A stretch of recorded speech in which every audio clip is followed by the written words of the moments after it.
इस बार दोनों ही राजपूत प्रत्याशी होने के कारण टक्कर कड़ी है।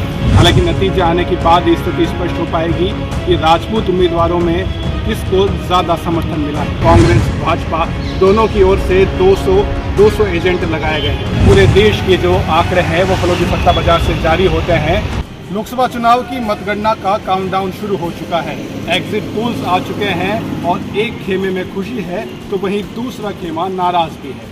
हालांकि इसके कई पक्ष हैं और कई जोड़ तोड़ की गणितें अभी से शुरू हो चुकी है। प्रशासनिक स्तर पर भी मतगणना की तैयारियां जारी है, लेकिन जो सबसे ज़्यादा ऊहापोह की स्थिति है वो राजनीतिक दलों में है। भाजपा और कांग्रेस दोनों ने ही मतगणना के लिए अपनी तैयारियां पूरी कर ली हैं, प्रशिक्षण हो रहे हैं, लेकिन सबसे ज़्यादा जो नज़र है वो है परफॉर्मेंस को लेकर। इस बार जो टिकट वितरण था वो बहुत ही अलग किस्म का था। कांग्रेस और भाजपा दोनों ने ही जोधपुर लोकसभा सीट से राजपूत प्रत्याशी उतारे थे, जो कि पिछले बार से काफ़ी अलग थे। पिछले बार कांग्रेस ने पूर्व मुख्यमंत्री अशोक गहलोत के पुत्र वैभव गहलोत को मैदान में उतारा था और समीकरण अलग प्रकार से थे, लेकिन इस बार दोनों ही राजपूत प्रत्याशी होने के कारण टक्कर कड़ी है। मतदाता दो भागों में बटे हुए साफ नजर आ रहे हैं, जिनमें शहरी और ग्रामीण मतदाता शामिल हैं। शहरी मतदाताओं में सूरसागर, सरदारपुरा और जोधपुर शहर विधानसभा क्षेत्र के जो मतदाता है उन्होंने एक पक्षीय मतदान किया, ऐसे समाचार हैं। जबकि दूसरी ओर पोकरण, शेरगढ़, लोहावट और फलोदी के जो मतदाता हैं उनका रुझान दूसरी तरफ रहा। हालांकि कुछ ही घंटों में यह स्थिति भी क्लियर हो जाएगी कि किस तरफ मतदाताओं ने अपना रुझान दिया है या किसे अपना आशीर्वाद दिया है। लोकसभा चुनाव में जातिगत समीकरण सबसे ज़्यादा महत्वपूर्ण रखते हैं।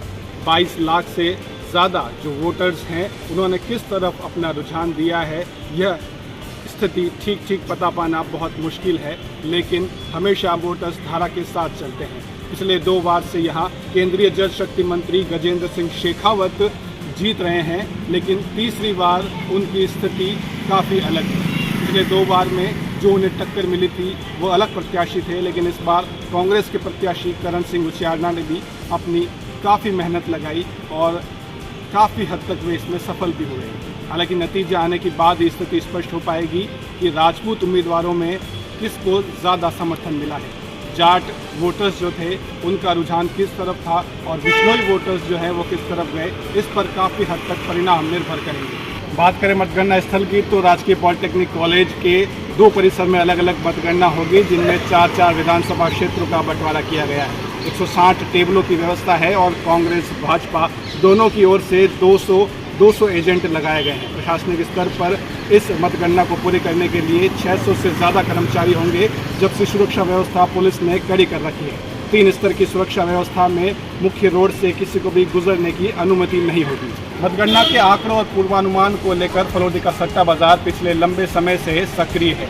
बताया ये भी जा रहा है कि पूरे देश के जो आंकड़े हैं वो फलोदी सट्टा बाजार से जारी होते हैं, लेकिन इस बार स्थितियाँ कुछ अलग हो सकती है।